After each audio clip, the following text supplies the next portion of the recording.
there is somebody who just hasn't got it. It was as obvious to me in the 90s that the internet would become computing as it was to me that home computers were going to take off and computers in general were going to change the way that we live our lives. Always spend some time in sales, because it's not enough just to have a great product. You've got to get that product out there.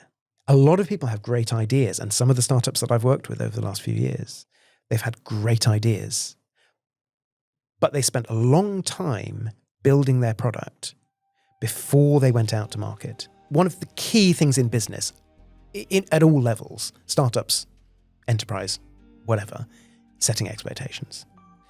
So setting expectations with your staff and with your team is as important as anything. By the way, ForgeRock doesn't exist anymore. They got bought a couple of years ago. What was interesting is that even though I left the company shortly before they actually got bought, I suppose I was able to experience the entire life cycle of a startup. What's the most common mistake you see with founders who are early stage looking for that growth trajectory? Taking on too much money too early is a problem before you've actually got product and revenue. Interest doesn't always result in sales. The solutions we need to save the planet from climate and biodiversity crises are here, but they won't make a difference unless they are adopted at scale. We are Matt Jaworski and Katherine Keddie, and we have focused our careers on ensuring that this happens in time. Back in 2021, we started Adopter, Europe's first marketing company working exclusively with scaling green innovation. Since then, we've supported organisations from pre-seed startups and Earthshot Prize finalists to international unicorns and global NGOs. We've worked with green technology solutions across fintech, construction, food systems, nature and finance, and more. We also mentor on some of the world's leading venture builders. We are on a mission to support 100 high-integrity green innovation solutions by the end of 2025 and 1,000 by 2030. This podcast is the next step on that journey.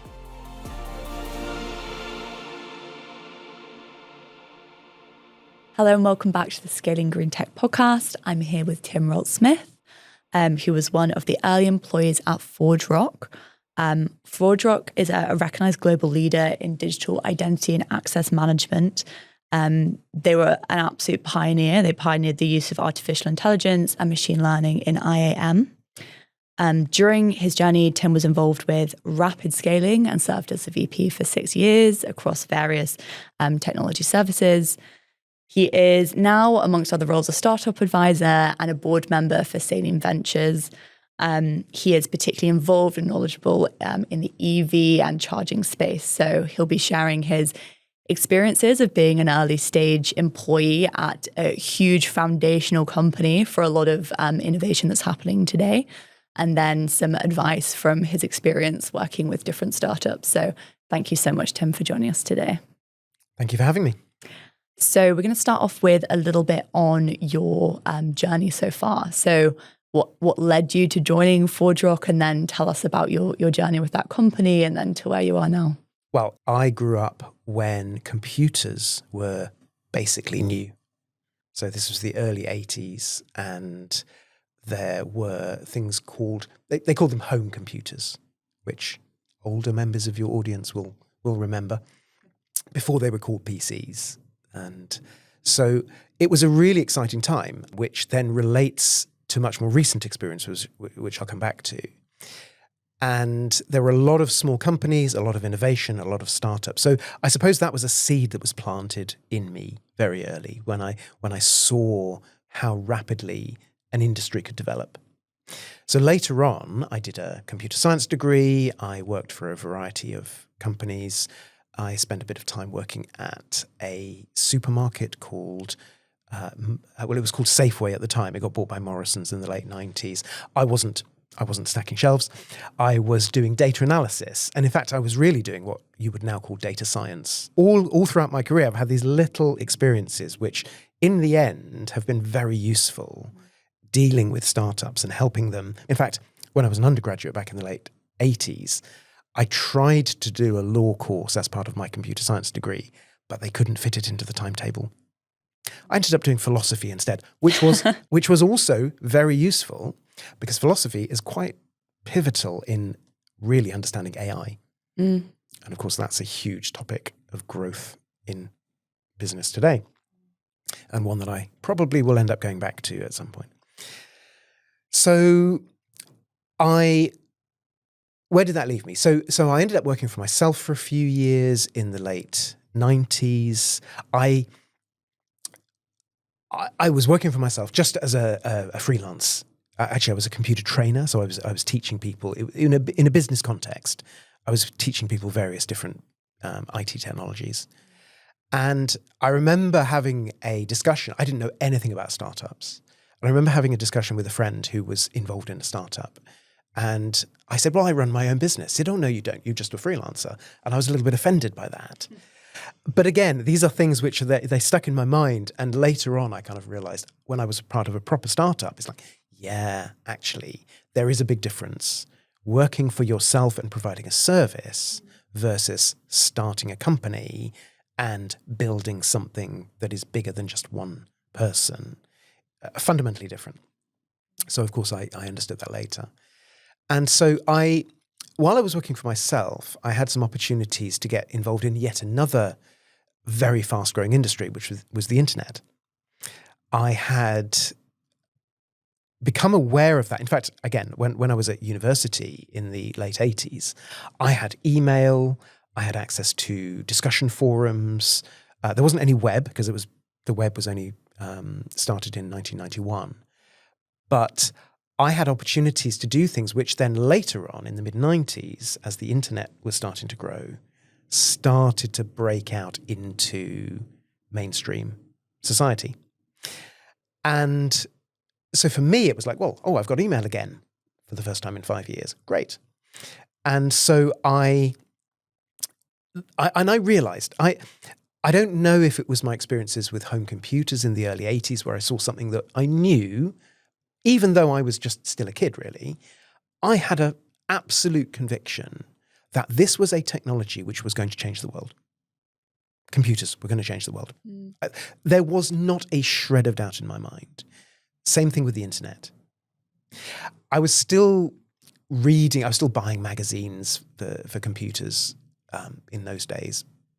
Again, the web was quite new, so there wasn't the information out there that you see today.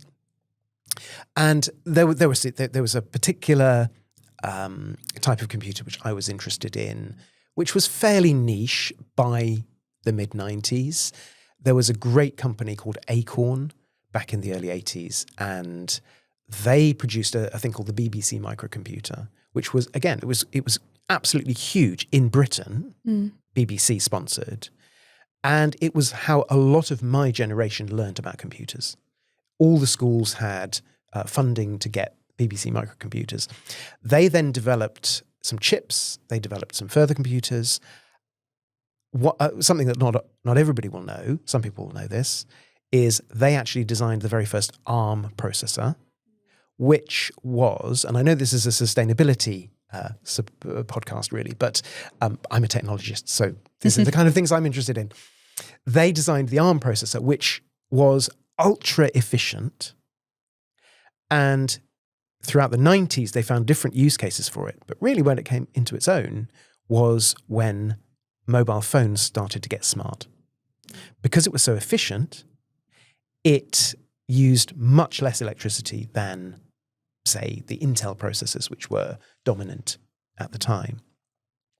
And ARM processors ended up being in every iPhone, and they're now in every Mac, and they're in most, if not all, Android phones.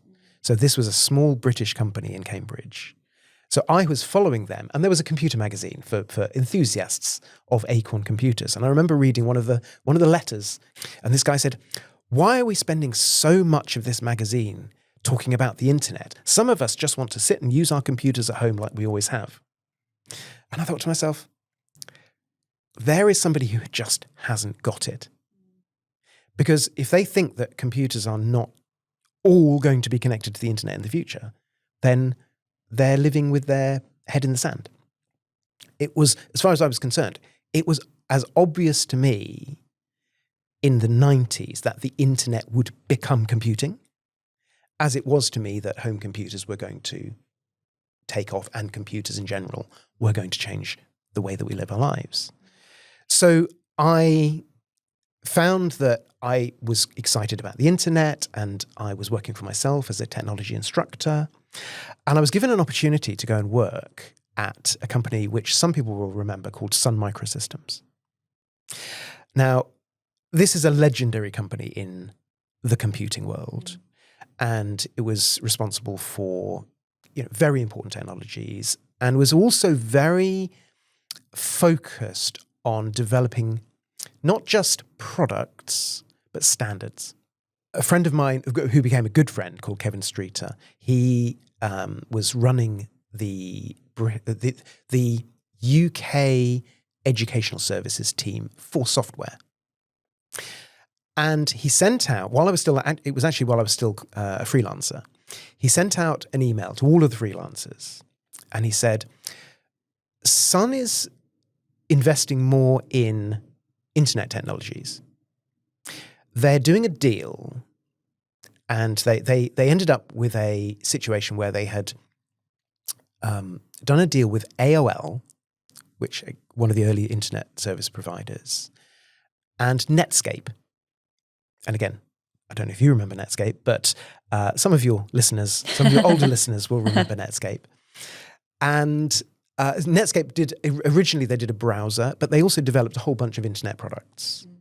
They developed a web server, a mail server, something called an application server, which effectively is what allows websites to be more interactive. So they developed all these things. And Kevin sent out an email to all the instructors and said, would anybody like to join some training courses to be trained up as an instructor for these new products? The brand name that was put out there was called iPlanet. So he said, we're developing this iPlanet training courses, these iPlanet training courses, and we need some instructors. I thought to myself, I've got to get into this. I'd been doing more basic computing stuff, operating systems, networking, some programming. I was teaching all these things. And as far as I was concerned, I knew by this point, this is late 90s, I knew that the internet was the future of computing. It was not even a question in my mind. So I thought, well, this is the future. If I don't do this, then what am I going to end up doing?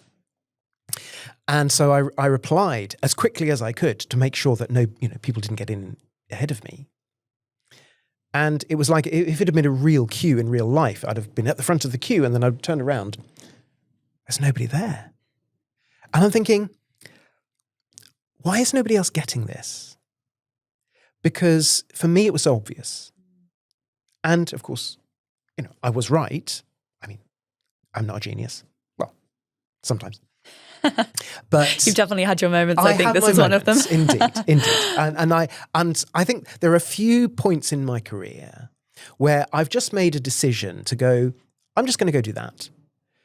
And in hindsight, it's been something that's allowed me to build experience that put me, to go back to your actual question, and this is a very long answer to a short question, to put me in a very good place when it came to a startup. When I joined Sun, when Kevin employed me, I joined knowing that I was going back into a big company so that I could have opportunities to move around and have different experiences.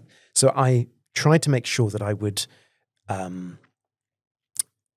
wanted to experience different teams, different roles, always quite technical, because that was my background. But I'd also I'd been to an event sometime when I was still at Safeway, so it was probably about 1993. Although I was a techie, I actually worked in the marketing and trading division, so the commercial division. And I was taken along by one of the marketing team to an event by the Chartered Institute of Marketing. They were talking about career planning. And I suppose this goes back to what I've been talking about, because I realized from that talk that I listened to that I needed to take control of my career. I think the world of work was changing, but I think there were still a lot of people who expected in those days to join a company when they came out of, say, university and stay with that company for their career. That was still not uncommon. But the talk that I went to, they said, well, take control of your career. And one of the specific pieces of advice they gave was always, no matter what you do in your career, always spend some time in sales. And they suggested a couple of years in sales. So there I was at Sun in the early 2000s. I had joined as an instructor. I went into support. So that gave me some real good experience in troubleshooting. And again, experience that would come in very useful later. I did a little bit of consulting work, and then I got an opportunity to go and join the sales team. I would go along into sales meetings and I would explain the technical aspects of the products. I would do demonstrations. I might set up a proof of concept. Now, of course, this is a big, well-established company with lots of products, and I was focusing on the software side. And because we had such a broad portfolio of products, I had to specialize. What I had done is specialized in identity products. Since probably the late 90s, I was teaching some stuff in the late 90s, which was around network security. So I learned all about encryption and certificates and all sorts of stuff, which are the underpinnings of the secure internet. And that led me into identity management and access management in particular. Single sign-on. When you go to a website and it says sign in with Google or sign in with Apple or Microsoft or whatever, that's single sign-on. I was dealing with those technologies back in about 2001, or not the actual protocols that run that today, but really they were the prototypes of that kind of technology. And so I worked on and off with that for most of my time at Sun. And then I ended up in a sales team, which was selling those products to customers. And so that gave me, although I wasn't actually a salesperson, I wasn't responsible for closing deals. I felt that it was close enough that I had ticked that box, that I had set myself when I'd been to that talk back in 1993, that I was spending some time in sales. So to ForgeRock, so this was the late 2000s, Sun Microsystems was having a tough time. And there were lots of things going on in the computing world and the IT industry that meant that Sun was struggling to sell its products. It was largely things like the rise of cloud computing. And whilst that was a huge opportunity for a lot of companies, especially startups, and I'll come back to that, Sun was predominantly, although I'd spent my entire career at Sun working on software, actually Sun was fundamentally a hardware company. You can tell what a company is, where does its revenue come from? And although Sun had so you may have heard of Java, the programming language, and an entire programming system. Sun wrote that in the early 90s. Did they ever make any money out of it? Probably not. But they used it as a way of marketing themselves as a solutions company rather than a hardware company. But where did the revenue come from? Selling hardware. So they sold computers. That's what they did. And of course, a lot of people towards the end of the 2000s were moving towards cloud services. And people like Amazon, Google were building huge cloud data centers, but they weren't using Sun hardware. They were using commodity hardware. And this is what happens in an industry.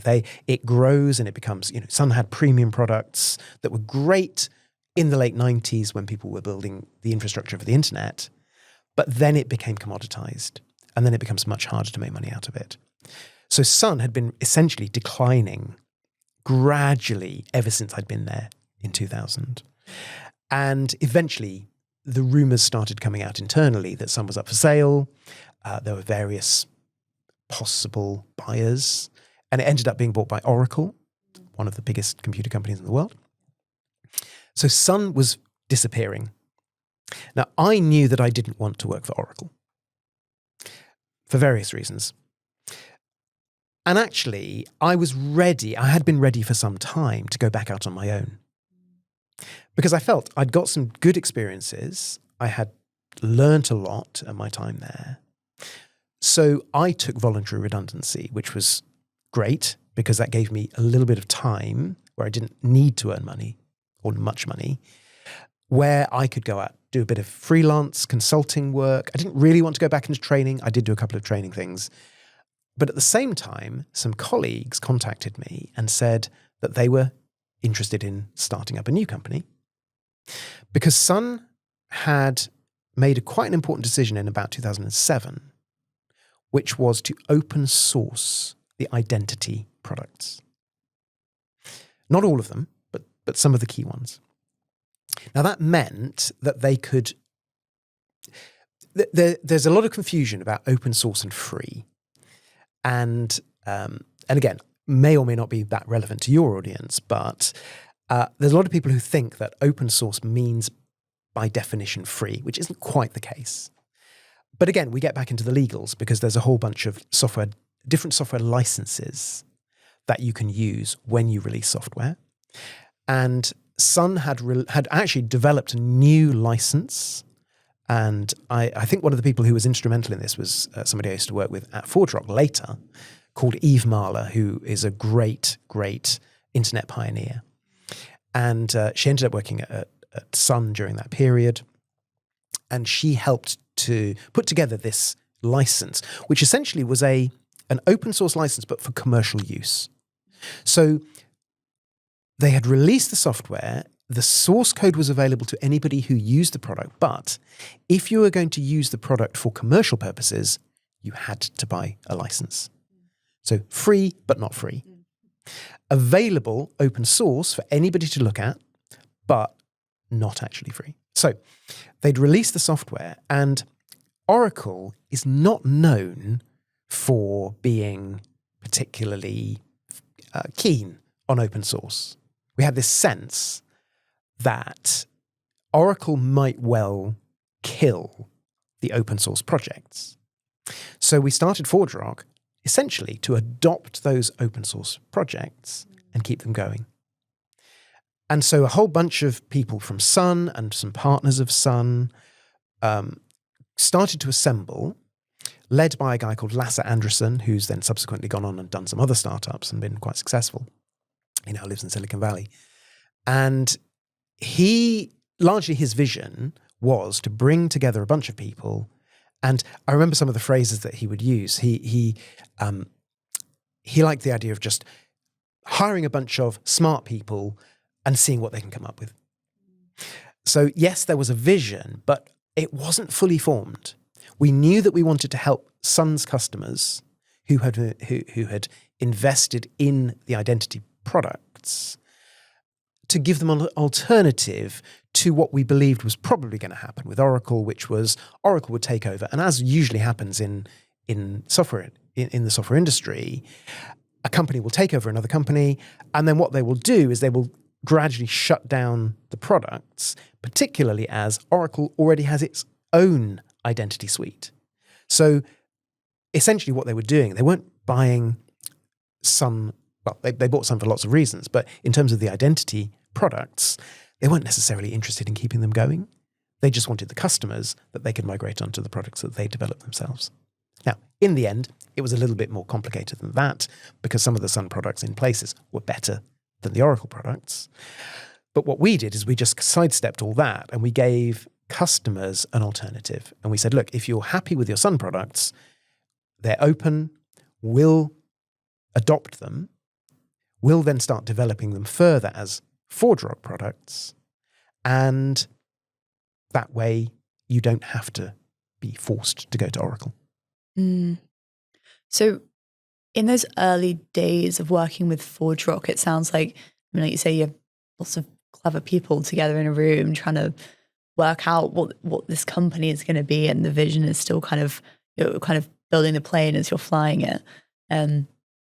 Were there any crunch points or like moments where you were like, this isn't going to work, or like we're struggling to put something through, or we're not going to make payroll? Like, what? Tell us more about that. Well, there were, although I was somewhat hidden from those moments because I was still on the technical side. Sure. When we were deciding who was going to do what, people had different backgrounds and experiences. When we started, we actually had no products of our own. We had just adopted the open source products. So yes, we absolutely wanted to be a product company. But we started really as a services company. And that's quite an important distinction. And again, I'll come back to that. If you're a services company, you sell your time or you sell a service. But services only have a ceiling on value. Products have the potential to grow much quicker or much bigger. Because we only had really two main services to offer at the beginning, support and training. And I had experience in both. When we did actually have one of our rare physical in-person meetings in a flat in Norway, I seem to remember, in Oslo, we went around the room and people were talking about, I think it was one of the first times that we'd actually met all together in person. I think there were probably about 12 people there. A lot of people knew each other, but some people didn't. So we had an introductory period where, and this was by the way an all-day meeting. So we had set aside, the entire day to get to know each other. It was a time where people were trying to figure out what was their role in the company going to be, and I recognized we only had these two services to offer at this particular point, and I knew how to run a support service. And I looked around the room and I thought, well, yes, one or two people had got some support experience, but I was the only person who'd done it full time for a couple of years. And I knew what it needed. So I volunteered. I basically stepped forward. There's a concept called parade ground volunteering, where everybody lines up. And when the request is made, everybody steps backwards. And whoever's left at the front, that's kind of de facto, they have volunteered. And it was a little bit like that. Everybody else said, oh, no, I can't do support. And I was left being the one who was in charge of support. Generally, what people are interested in is you are one of the first employees at a hugely influential company that has grown as a foundation for, the work that I'm doing, absolutely. Anyone who's working in digital marketing, anyone who's using a website, like foundational work that you did. So crunch points is a good starting off point to hear the stories of what does it actually mean to be an early employee at a company that grows like that and scaled at the pace that you did. Sure. So one, not so much a crunch point, but something that happened over a period of time. When we started, there wasn't any expectation of actually getting paid initially. So we had this concept called idle time. So some people, like myself, I had gone out as a freelancer, so I was earning a little bit of income from a few sources, and it was enough to keep me going. So I was able to not take a salary from ForgeRock. It turned out to be 11 months. And that was, I in hindsight, I spoke to colleagues many years later, and I think I probably got the rawest deal out of anybody because I didn't know. I'd never done a startup actually. So right. I didn't know what to expect. So I didn't realize that I could ask questions. I could question what was being done. Other people had done startups. So I suppose it was that I didn't know what questions to ask because I didn't know what I didn't know.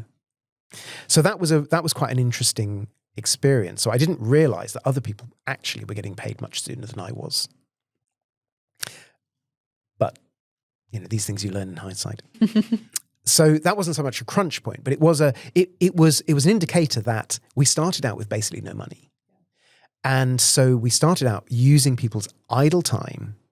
Other people still had a full-time job, so they would, in evenings and weekends, make their contribution to ForgeRock to help build software or maybe do a little bit of support in their spare time, or there were lots of things. And in those early days of a startup, even though we were larger than the average startup, I suppose, because we started, like I said, by the time we had that meeting in Oslo, there were at least 12 people, possibly more. But because nobody was being paid, it didn't actually really matter how many people there were. It was a way of getting people on board with a vision. And although we weren't getting paid, one of the early things that Lasse did, which I thought was very, very clever in hindsight, was he gave people the opportunity to have early shares. So even though I wasn't even technically a founder, the first 5 in the company were the founders. And again, that's a large number of founders for a typical startup, and we weren't a typical startup.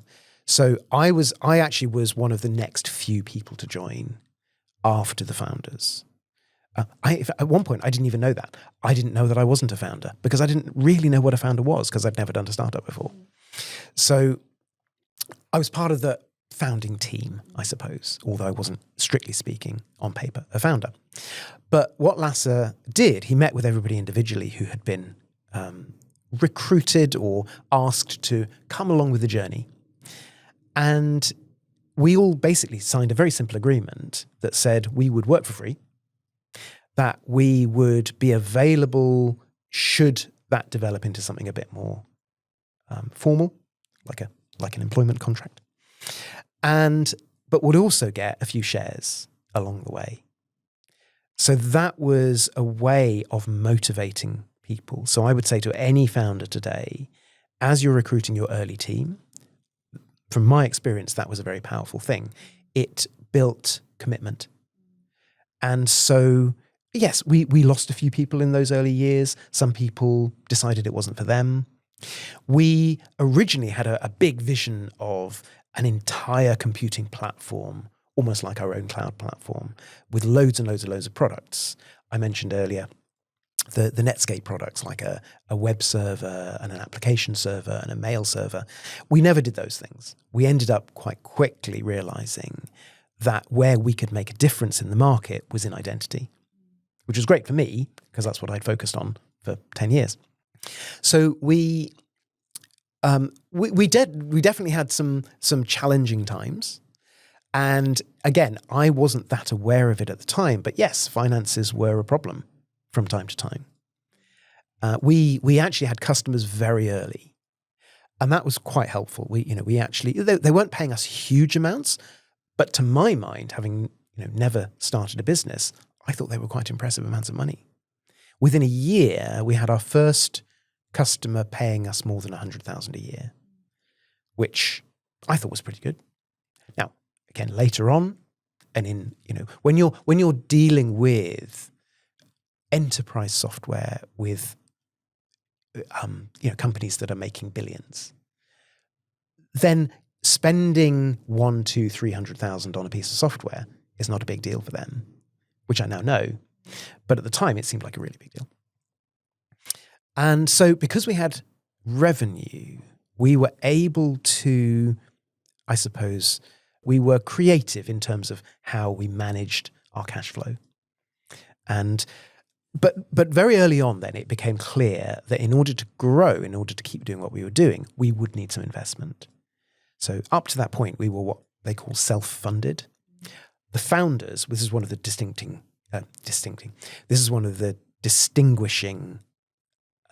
things about the founders, is they had all put in a little bit of money to start the company, whereas I hadn't been asked for any money.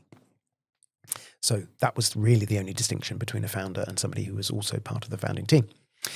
And what I then observed is everybody was wearing multiple hats. I was doing support, but I was also helping with sales activities, and I was also helping review code and review documentation and things like that. And as we grew, I noticed that the CEO, Lasse, was not responding to emails, and this started to become quite concerning to me because he was like where the buck stopped. He was the CEO. So when I was dealing with customers every day, and if a customer had a problem, I would need to escalate it. And because we were a very small company, there weren't very many places to escalate it to.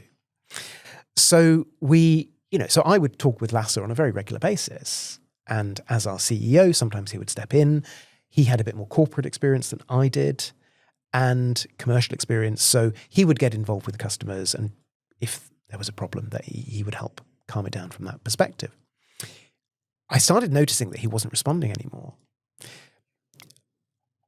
I then learned that the reason for that was that as a CEO, your job is to make sure the company exists, right?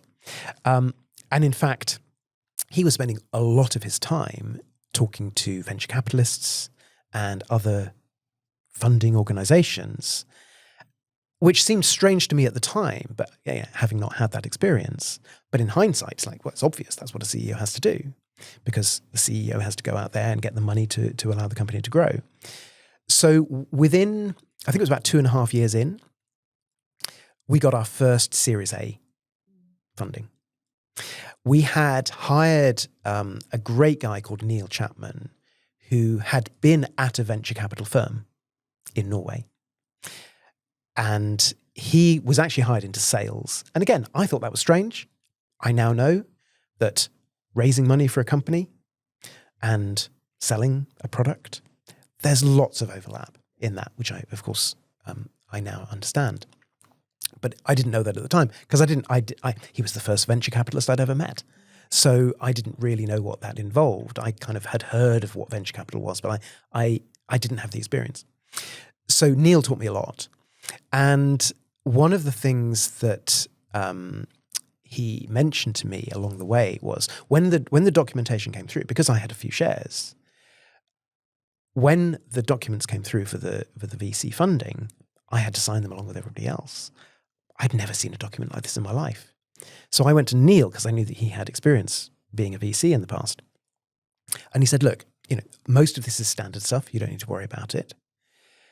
And in that conversation, he said, well, look, what ForgeRock is doing is not untypical of a startup.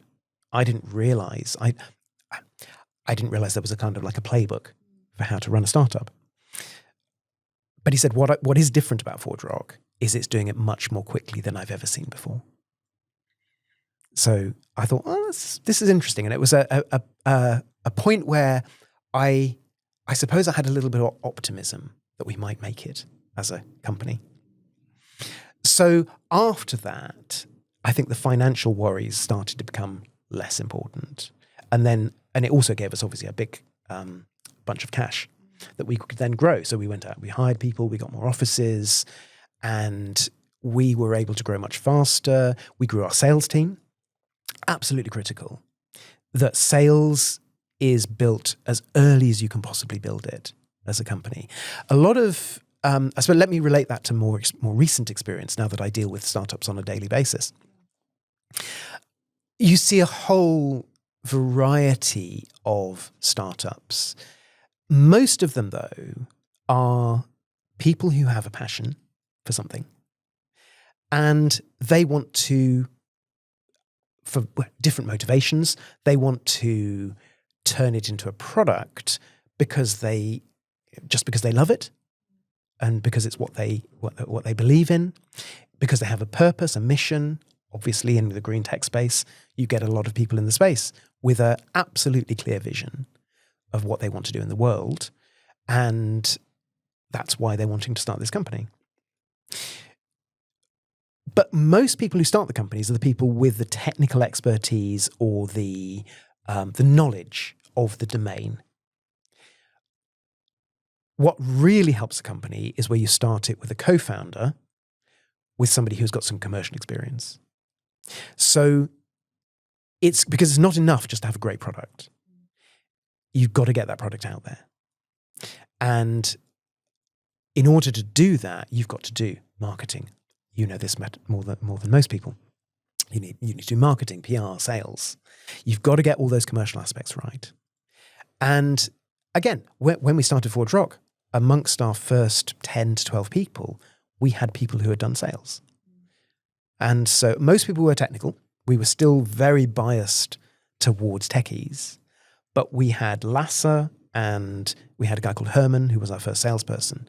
And then we hired Neil quite soon afterwards, this venture capitalist that I'd mentioned. There is a school of thought, and I think it has some merit, that if you want to go and do a startup, if it's a product startup, it's not a bad plan. And I forget who I heard talking about this quite eloquently. It's actually a good idea to go out and sell stuff even before you've built it, because you need to validate the market. A lot of people have great ideas, and some of the startups that I've worked with over the last few years, they've had great ideas, but they spent a long time building their product before they went out to market. And they got out to market and they discovered nobody wanted to buy it.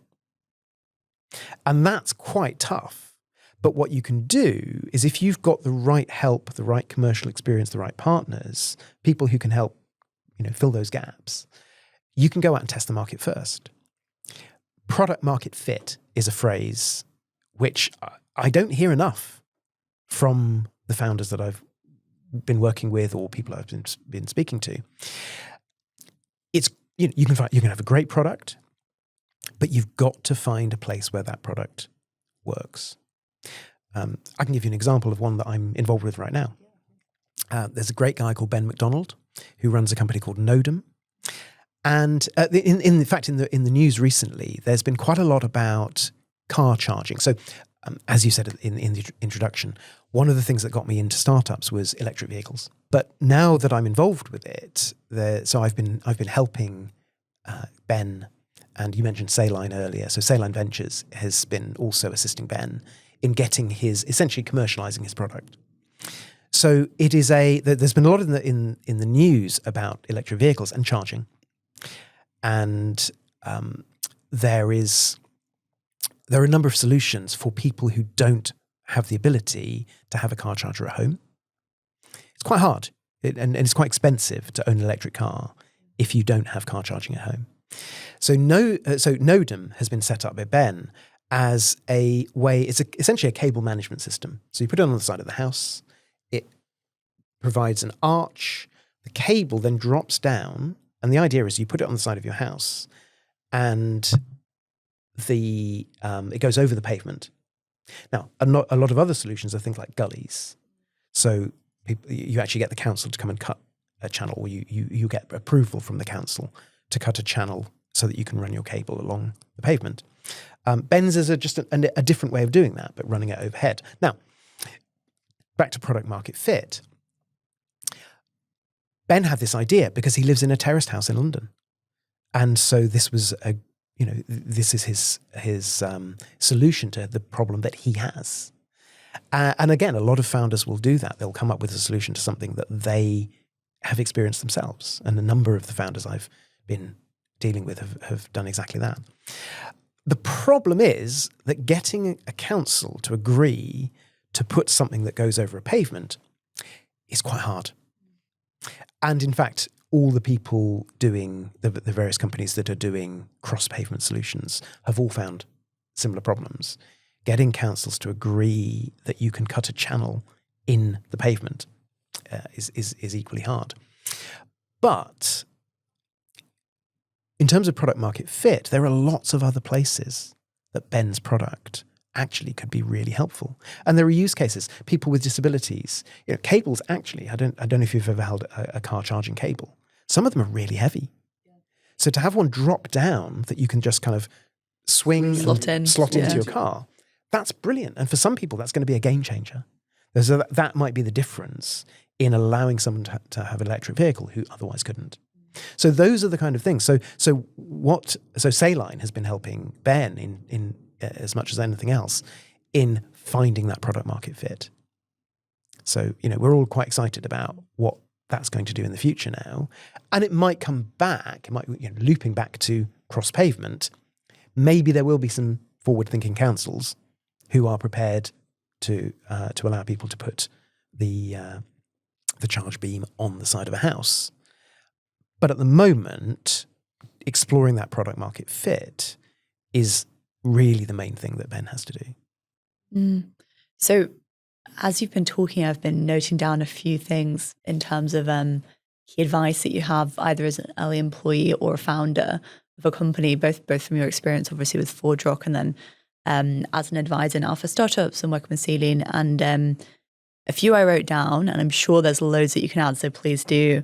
Finding the right product market fit. I think something that we often say to people that we work with is when you find the right product market fit, you get people in calls that say, yes, exactly, that is my problem, like completely. And actually the sales process becomes one of negotiating what actually the support looks like specifically, but the problem, you're immediately on the same page and you don't have to like sell and explain that problem. Sure. Find the right moment to get the MVP out and getting it out as soon as possible. Yep. And even sell something before it's out, if you can. Sure. And you can't do that with everything. But there are certain types of products. If you're confident that you can deliver them within a fairly short space of time, if you can sell them before you build it, there's nothing wrong with that. And I guess that comes back to, that it's a problem that people genuinely really have. Yeah. If you say, we're coming up with a solution for this, and they go, oh, please, let's talk about it. Because if you wait, with certain types of products, if you wait until you've built them, the market might have evolved and you haven't captured it. Somebody else might get in there before you. And there are certain industries, I suppose, where, the big name gets the lion's share of the business. And so if you can be the first, there's a thing called first mover advantage. If you're first in there, then sometimes you can be, you can dominate the market. Another thing you've mentioned a couple of times, both in your career and then also in the early stages of ForgeRock, is having the right commercial people. And I guess having experience, firstly from a technical perspective, what does it mean to actually sell something that people need and speaking directly to customers? And then also for the startup, do you have the right commercial talent in your team?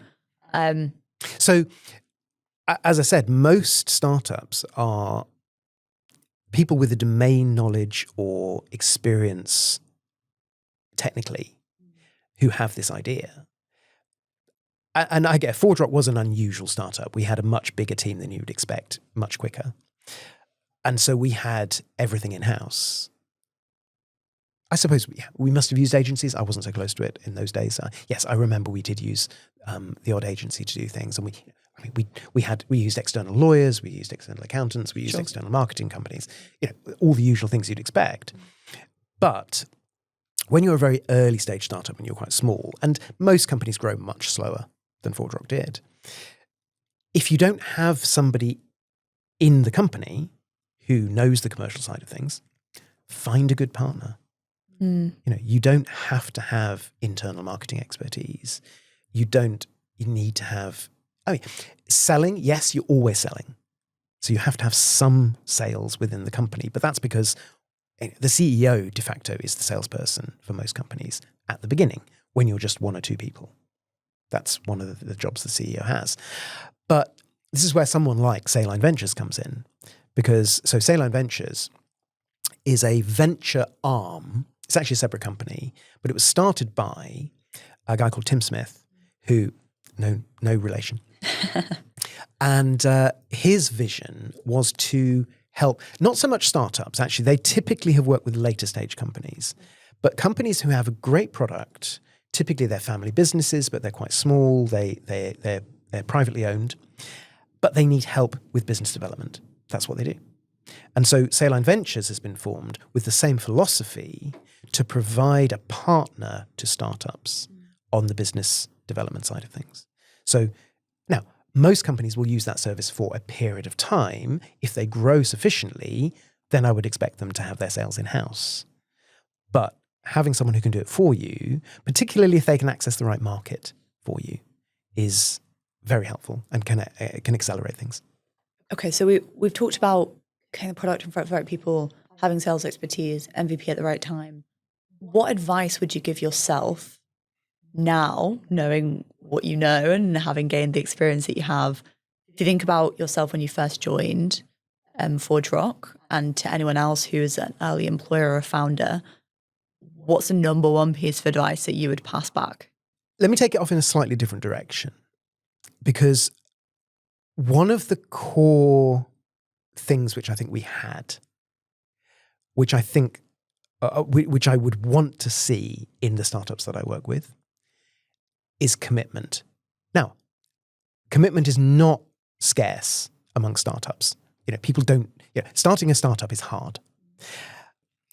But there are levels of commitment depending on the experience and background of the people in the startup. What you will also find is that even between founding teams, typically, a lot of investors that I speak to, they prefer to invest in founding teams rather than a single founder, because they get a variety of experience and they get a couple of people who can bounce things off each other, and they can complement what the other one does. What you often get, as soon as you build a team with more than one person, you get different background experience and expectations. One of the key things in business, at all levels, startups, enterprise, whatever, setting expectations. So setting expectations with your staff and with your team is as important as anything. Going back to commitment, people will have different expectations on what kind of commitment is required in a startup. There's been a lot over the last 10, 15, 20 years about work-life balance, about mental health. All of these things are important. When you're in a startup, you're doing something that not many people do. And so you've got to know that you actually have the energy to do it properly. So when it comes to work-life balance, and I've seen this, some founders that I've worked with, I'll send them an email or give them a call or something like that. No answer, because they're off on their annual holiday in wherever that might be, in France or Cornwall or wherever. And that's fine. Everybody should have a break. When you're in a startup, you have to accept, if you're going to be successful, that the commitment is probably going to go above and beyond, and having a nice, tidy barrier between your work life and your home life is going to be hard. Now, some people spend a lot of energy enforcing that division between their work life and their home life, and that's fine, and I respect people to do that, but that isn't necessarily what's going to make a startup successful. If you're in a startup, and certainly my experience of an international startup, because we had customers in our first year in various countries, including New Zealand, and we had a support team of one full-time person plus me managing it and building it. So we had one employee whose job was support in Norway. And then we had all of the rest of us who were starting and building the company, who had, we had lots of hats to wear. So I was doing support one day, and the next day I might be out on a sales visit. But we had a customer in New Zealand. If they had a problem, we had to be able to support them. Now, we didn't have anybody in New Zealand. In fact, we didn't have anybody outside Europe in those early days. And so who was going to look after a customer that in the middle of the night in England might have a problem? Now, you can't have a nice, cozy 9 to 5 doing that. Now, I'm not saying that everybody should put their entire personal lives on hold in order for their startup, in order to make their startup successful. But you've got to understand what kind of commitment is involved. Yeah, and I think a lot of your success came through the sacrifices that you had to make at that early stage, right? To scale that fast. It was the pace that was really different about ForgeRock. I think so. And I think everybody was pulling in the same direction. So, yes, I mean, we had a hugely committed team. And it was successful. By the way, ForgeRock doesn't exist anymore. They got bought a couple of years ago. What was interesting is that even though I left the company shortly before they actually got bought, I suppose I was able to experience the entire life cycle of a startup through startup, first funding 2.5 years in, several subsequent funding rounds. We actually IPO'd on the New York Stock Exchange in 2021 and then got bought by private equity in 2023. So that for me was really fascinating to see that whole life cycle from inception all the way through to being acquired by another company. So the technology is alive and well. Most of my ex-colleagues are still working very happily for Ping Identity that bought ForgeRock. So yeah, I mean, it's literally from being 12 people in a virtual room to IPO and then being bought. I think you've literally seen each stage. And what's the most common mistake you see with founders who are early stage looking for that growth trajectory? Is there a most common mistake? There are plenty of mistakes. Let me give you a couple of examples. There's one which I've seen recently where a company had taken on a lot of investment in order to build a product for a particular market. Now, this was probably one of those, if I think, and I think even the founders would recognize this in hindsight, that they hadn't done their product market fit. Certainly not in enough detail. So they had some early interest, and maybe this is a common mistake, is mistaking interest for business.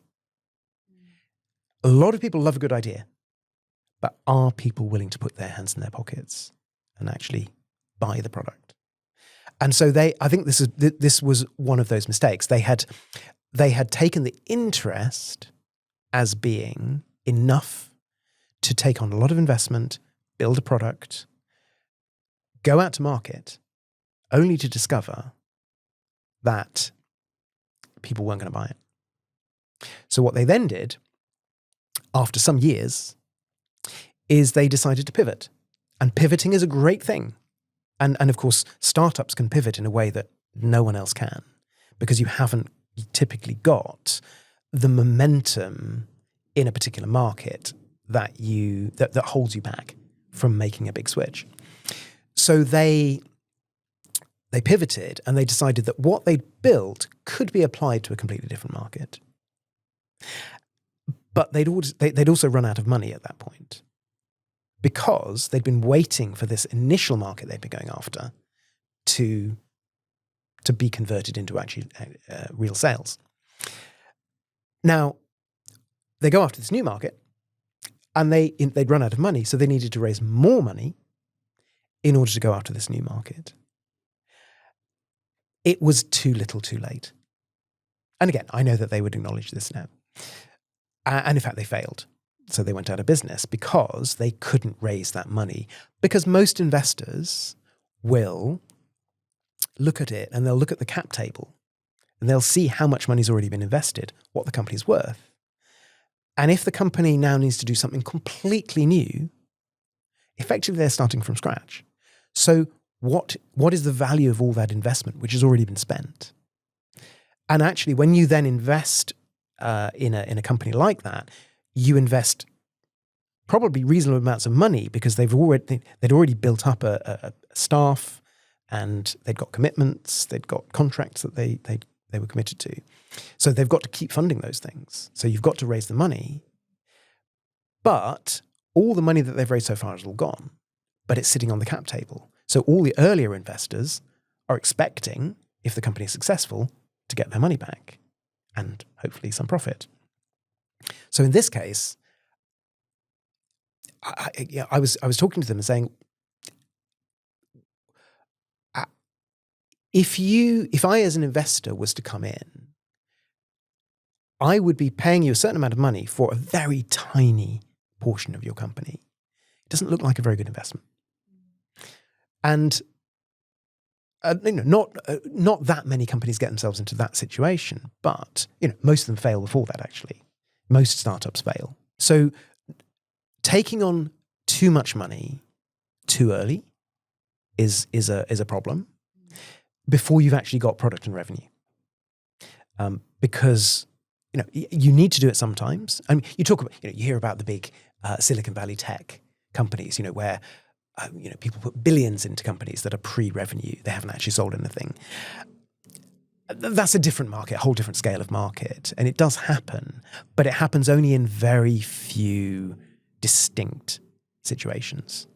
Most startups start very small. They take a while to grow. And you kind of need to get that right balance as early as you possibly can. It goes back to the sales thing. You've got to sell stuff if you can.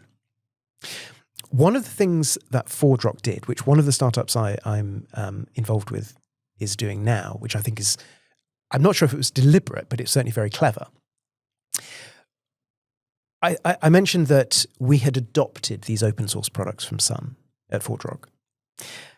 And when we first started, we had nothing to sell other than services because they weren't our own products. Now, we developed, we built a development team, and we then continued building the products as our own. And so we became a product company. But when we after our first investment, we hired a new CFO, a guy with some Silicon Valley experience. And he came to one of our company meetings, in fact, one of the ones near Faro that I mentioned earlier. And he had only been in the company literally days. And he was asked to stand up and introduce himself. And he said, well, when I examine services companies like you, and I was a bit taken aback by that. It's like, we're not a services company, we're a product company. And actually, he was absolutely right. Because although, it goes back to what I said about Sun. What was Sun? Sun was a hardware company because that's where the revenue came from. We were a services company. That's where the revenue came from. And so you know what kind of company you are because of where your revenue comes from. So ForgeRock started as a services company and then developed product. So this company that I'm involved with now is a company called 3TI. They build a really, really fantastic freestanding charging unit for electric vehicles. It can be delivered on a lorry. It can be installed in a day. It's got solar. It's got car charging. It's got batteries. It's got an entire software platform to manage it remotely.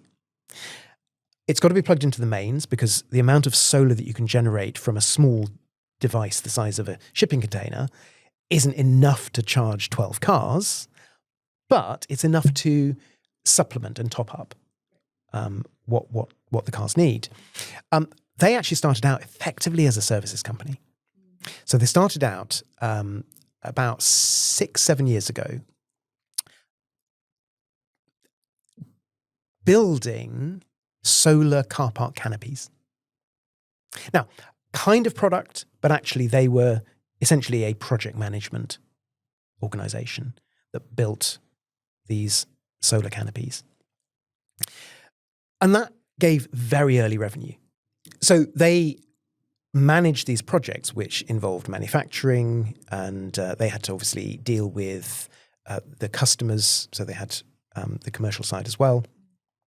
But while they were doing this, they discovered that there was this gap in the market. Because one of the things they discovered through doing these infrastructure projects, which, building in car parks, is you need planning permission and there's all sorts of red tape that you need to go through in order to get these projects done. Now, they managed to do some successfully, but they realized there was this market for something that was freestanding, where they can just simply drop it onto the car park. It doesn't get attached to anything other than plugging it into the mains. And because what that does is it sidesteps a lot of the planning and the kind of engineering analysis work that needs to be done for a construction project. And then what happened was, and this is a recent development, they built this product alongside, they call it Papilio 3. And there are some great YouTube videos. There's a good EV channel called Everything Electric. It used to be called Fully Charged. And they have done a couple of features, one a few years ago and one more recently on the Papilio 3. Really good watch. Maybe we'll include a link to it in the notes. And so they realized there was this gap. And as the company developed, they found they wanted to spend more and more of their resources developing the product. And the recent development is that they just sold off their solar car park construction business. So they are no longer a services company. They are now fully a product company. So they now completely focus on building the Papilio 3 and selling it. In fact, they lease it to in most situations. But it's been a fantastic journey to watch because, and it's been a hard one. In fact, one of the, they've had all sorts of challenges.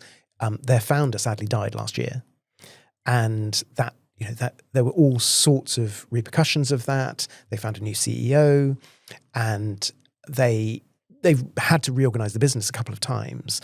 But with all of those experiences, they've come out hugely stronger. And as a product company, I think that means that they have the potential to grow much bigger than they ever would have as a services company. So that's that resilience and scaling potential that's been... Yeah. And they can partner. So what I'm hoping to see is that they will go... They've currently got one manufacturing partner in the UK. I know that they're talking to a second. What I'm hoping to see is that they'll go international and that they will find ways of manufacturing their product in different markets, because there's nothing restricting it to the UK market. It's something that could work anywhere where there is a car park that needs car charging. But that early service offering allowed them to have some revenue and some traction, and it'd be a real business. Absolutely. Now, of course, they have raised capital, they've raised investment along the way, and they've raised a significant amount. Because these things are not cheap, developing these kind of products, which are the size of a shipping container, that's not a cheap thing to do. But they probably had to raise less than they would otherwise have done because they had something that they could sell along the way. And I think, especially in the current investment market, having traction is such a value add when speaking to an investor, right? So, I mean, if you were an EV founder or startup or someone who's looking at charging, for example, or the infrastructure, and you were trying to raise funding in this environment, what would you do? There are different ways of raising money. And one of the things that I've seen, again, quite recently, is a company which was raising money. They were more of a scale up. They'd been going for quite a few years. They'd done a couple of pivots. They were raising money from an institutional investor. And this is like probably £1.5 million worth of capital raising. What they didn't do, and this is no fault of their own, this is just one of those traps that you fall into as a startup, they didn't actually do enough due diligence on the funder. Now, anybody funding a startup will typically go through a due diligence process. A lot of startups don't realize that it's a very, very good idea to do the reverse, because you need to know where your money's coming from. You need to know what the motivations are behind the people with the money. Money does strange things to people. And once people have it, things that they believed all their lives, they can kind of disregard. The principles that they've held all their lives, they can abandon if they get too focused on raising more money, on building their wealth. So you've got to know where the money's coming from, because that will drive the strings that come attached with the money. A lot of institutional investors will want a board seat. We saw this with ForgeRock. Each time we had a round of funding, we had a new person on the board representing that money that had come into the business. And so you've got to understand where the money's coming from. So what this company discovered is that this institutional funder didn't actually have the money. What they were doing is they were taking it out to their network and offering it as a proposition so that they could raise the money. But they had an exclusive deal, which meant that the startup in question wasn't able to go out and find alternative sources of money, and it nearly broke them because they were beginning to run out. And by the time they discovered that the institutional funder didn't have the money, they were already on their, they were getting very, very lean. So they had to do an emergency fundraise, which is not a good position to be in. They had to basically do a complete drop in their valuation of their company. You don't want to get into those situations. So in answer to your question, somebody in the company, either in your startup or in one of your partners, and this is where, again, Saline is good at this, you need somebody to keep a very close track of your basic day-to-day finances, your runway, your projections, and you need to be on top of that. Most founders find that hard because they're not from a financial background. So if you can't do it yourselves, find somebody who can do it for you. We actually have another episode with Mitesh from Eco Ventures Council, and they are doing a lot of free, I mean, it's more on the legal side, but looking at the nitty gritty of what are actually the details of your fundraise. So if you're interested in that, have a listen to that episode. I think that's really useful advice, obviously born from lots of experience and seeing where companies go wrong. So thank you very much, Tim, for all of your input today. I think it's been fantastic and really useful, and we'll put all of the links to everything that you discussed in the description below. Is there anything that you haven't mentioned that you'd love to leave the listeners with, particularly for climate tech founders, those in the EV space more broadly? Well, okay, that is an interesting question. There is so much information out there. And so don't rely on your hunches. You can go out and do a lot of research, and there are a lot of new AI tools that are really good at research. So things that might have taken weeks to research, you can actually go out there and get a pretty good stab at it. Might not be 100% perfect. There might be hallucinations, but there are some great tools out there to help you research a market. Don't rely on hunches. You've got to go out and test. You've got to go out there and make sure that you know that there is a market, that you're in. Remember that interest doesn't always result in sales. And so you've got to test. You've got to go out and talk to customers to make sure that it's beyond just, yes, that's a very interesting product. I can imagine somebody using it, versus, yes, that is a product I would buy. That would be instrumental to my business. I can see how that will affect my bottom line. Those are the kind of questions and those kind of conversations that you need to be having as a founder. Yeah, I'm going to put my job potentially on the line to invest in this solution because I know it's going to help exactly. me. Buying from startups has its risks. And I remember when, again, at ForgeRock, where we had companies doing due diligence on us, just as a supplier. I'd never heard of that before. Again, I'd never done a startup. But of course they had to do that because they didn't know if we were going to be still existing in 3 months' time because we had no track record. Makes perfect sense now. It was something that was very new to me at the time. But yes, I mean, if any company that's investing money in anything, whether it's for capital or equity, or whether it's just buying a product, they need to know that between the time that they pay the money and the product is delivered, that the company's going to still be there. Yeah. And even beyond, of course, I spent most of my career in services. I was there to make sure that customers got the value out of what they bought. So, of course, the company has to exist perpetually, essentially, to make sure that that value is maintained. Yeah, which is why when someone says, yeah, that sounds great, and it's not actual traction, there's a big difference between showing interest and actually committing. Yeah. And there's another aspect of that, which is understanding the sales process within your customer. So if you can talk to somebody who is, the end user of your product, and they will probably be very enthusiastic. And especially if it's a technical conversation, if you're talking to somebody technical, techies often, if they can bond over something that is relevant, they can have great conversations. But you've got to understand who is signing the checks, who is the person, who does this have to go through, and what is the process within that company, your customer, to get it from somebody showing interest to somebody actually being able to get the money out of their finance team and send it with contracts and all that stuff. And that's for a lot of organizations. If you're selling into large companies, enterprise, or public sector, even more so, if you're selling to government or councils, then you've got to understand what that process is. And it's not trivial. Again, working with a partner who can help is very useful. I think that's a good note to end on, but there are so many gems of wisdom in this episode. So thank you so much, Tim, for giving us your time, your input, your expertise. And for anyone who would like to learn more about what you do, it's going to be in the link to the description.